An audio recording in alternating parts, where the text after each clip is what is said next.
挚爱难行，应运而生的巨擘。各位观众您好，今天的Hello， 大家好，欢迎来到麦氏音响的 YouTube Channel。那可以看到我身后的场景已经变得完全不一样了，其实是我们的新店面已经快要装潢完成喽，预计在5月初就会好了。到时候我们会针对整个新店面的区域做一个大概的介绍，欢迎大家再来我们这边逛逛，体验一下最新的产品。那其实今天是要跟大家聊一个音响界重量级的新闻，就是 MQA 公司它已经宣布进入破产接管的一个程序。可能很多观众朋友不知道 MQA 是什么东西，我们先简单快速的做个介绍。MQA 它就是一个音档压缩的编码，它最早是由 Meridian 公司所创立的。那这个英国 Meridian 公司后来就直接创立了一个 MQA 的子公司，来负责这个 MQA 编码的继续的推广以及它的精进呢。MQA 公司它整个的收入来源基本上它就是分成2个方向，一个就是说，如果你今天是音响硬体的厂商，你的东西想要去支援这个 MQA 的解码，那你就要跟我这个 MQA 公司去付授权费，拉拢豪绅交税捐款，然后并且你的软硬体的设计都要跟我做配合。第二个就是说，假如你是一些录音室，你想去录这个 MQA， 想制作这个 MQA 格式的音乐，那你同样也要去付这个授权费。所以基本上它软硬体都有赚啊。其实它发展到后来啊，它的声势的确是蛮浩大的，像它甚至跟美国做这个音讯 IC 的龙头 ESS 公司做合作。像 ESS 公司他们最新的一些9068、90系列的这个 DAC 晶片，它都有内建这个 MQA 解码的功能哦，所以基本上 MQA 公司它的收入看起来就是蛮单纯的，就是软硬体这边2头赚。很多观众朋友说，那这样看起来蛮赚的，为什么它会倒呢？我也蛮好奇的。那我有稍微看了一下 MQA 这个公司它的一些资料，可能很多观众朋友都会觉得说，像这种那么大的音响公司啊 ，MQA 全世界都知道它怎么会倒？那我有去看一下它的收入，看到之后我真的是觉得非常的惊讶。当然，他们有一个公开的财报，但我从 Google 上去打这个 MQA， 我看到它的年营收 revenue 是5 million。那当然它没有单位，我们就以美金去做估算。5 million 是什么概念？就是500万美金，你把它乘以台币的话，大概现在你就算30块好了。500万去乘以30，大概是1亿5千万的一个年营业额。1亿5千万年营业额很多吗？我给大家一个概念，就是说，以目前电子消费的通路，假如说全国电子或者是灿坤来讲，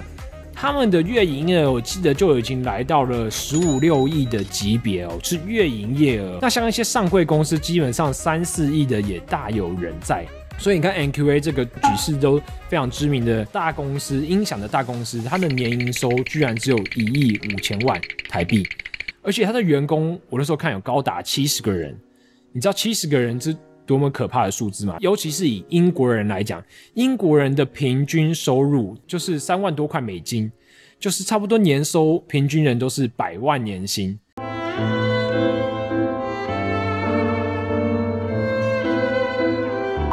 你70多个员工好了，你年营业额才1亿5千万，然后你一个人发100万，你的营业额就已经去掉一半了。你剩下的还要付一些 MQA 的这些推广啊，它总是会有一些费用需要支出的。所以就是我看完之后，我才发现，这种音响的大公司真的不如大家想的说，哇，它的营业额或规模是非常的大。就算到了这个 MQA 的母公司 Meridian， 它的年营收也落在4、5亿。以规模来讲都不是很大的一个数字的，所以我能想象说，你说 MQA 会倒，这基本上是不意外，因为其实整个音乐音响产业，尤其是音响的硬体产业，这几年算是萎缩的蛮严重的。那当然你不能说就是只看音响啊，像我们卖电视，我们就可以感觉出来，有时候景气的好坏也是非常的明显的。像最近电视大家购买的时候会觉得说，好像需求上没有像以往那么热络，尤其是遇到这种比较不景气的时刻，你公司的体质或产业有萎缩的特别严重，那你体质不好的公司就比较容易出现金流上的问题啦。英国的权威杂志 What Hi-Fi 是写说 MQA 主要是因为他的大股东想要找到下一个买家，就是大股东不想玩了。我死了，不要玩了。干嘛啦？不要没有这样好不好？他想把手上的股份就是卖给其他人。所以他们说现在已经进入类似破产监管的程序啦。在这个时间点，就是大家就会觉得说啊，原来 MQA 就是一个世纪的大骗局，世纪的大笑话。真的很好笑吗？然后甚至有人就讲说，翻译一些资料出来说，像我看了有网友贴说，日本的 SoundNote 一个日本的海音响厂商，他们的研发工程师讲说，他们之前在跟 NQA 配合的时候，他们发现 NQA 的技术会让他们的音响变得更加的难听，而且你要挂 NQA 的牌子，你要挂 NQA 的 logo， 你就是一定要把 NQA 的功能都打开，你不能有任何的妥协哦。所以他们后来就决定说，把几百万的研发费用都直接丢到水沟里面，做那个不支援 NQA 的机器。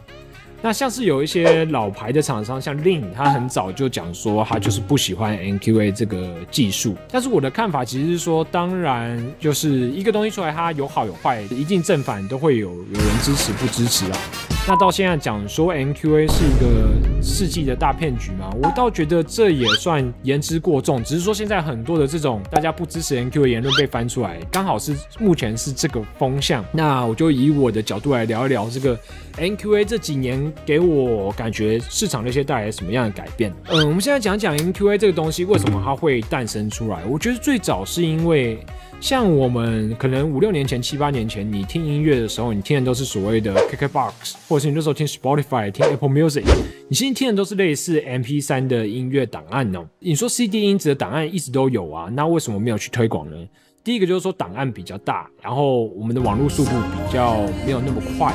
那第二个其实是说你在听这个高音质音乐的时候，它是很占你网络流量的嘛。那可能大家在台湾没感觉，因为你吃到饱可能一个月400、500块、500、600块、700、800块就有。但是在国外，其实他们都是按流量计费的，并不是说他们有吃到饱的这种方案。像大家应该都听过一个很有名的 NBA 球星叫 LeBron James。他是年薪4000万等级的一个这个 NBA 巨星，12亿台币年收。就是有新闻报道说，连 LeBron James 他在国外他打球的时候，他用手机啊都要用那个免费的 WiFi， 他不要用他的那个4G 网络的流量。你就可以知道说，其实国外他们的你听一首歌，等于说今天不管你串流平台的月租费多么的便宜哦，当你今天听一首歌，你要付出10块、20块的成本的时候，你想想看，你一整天你听个10首、15首歌，你让歌曲在那边轮播，你就要耗掉300、400块台币的时候，你就觉得说，这个事情好像有点不划算。所以其实最早你要推广这种高音质串流的时候，遇到的全世界的一个最大的问题是在讲说，你第一个你很耗流量，就等于说很耗钱。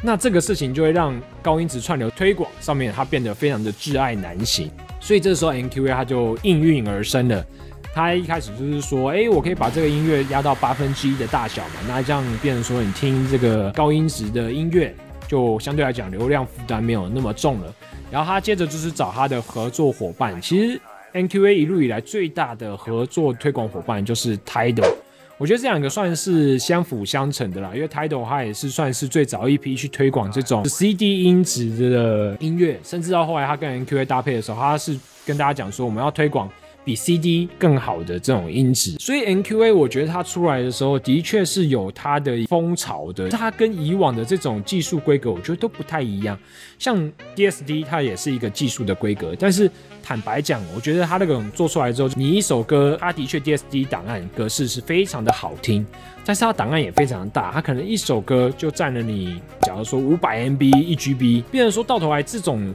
它的技术只沦落到说变成店家拿来做展示用的，它不会是一般人日常生活在使用的这样子。所以 NQA 它真的是带起一股风潮，尤其是在3、4年前，就大家台湾人就知道说NQA， 然后 Tidal 就是可以听这种高品质的音乐啊，然后费用上来讲，因为记得那时候大家都会跑去跨区去注册那种什么土耳其啊、罗马尼亚、阿根廷的账号，就一个月可能100多块台币。所以那时候真的是带起一股听音乐的风潮，就大家那时候买音响都一定要说，我机器一定要买支持这个 NQA 的机器，因为这样我才可以听到更高音质的音乐。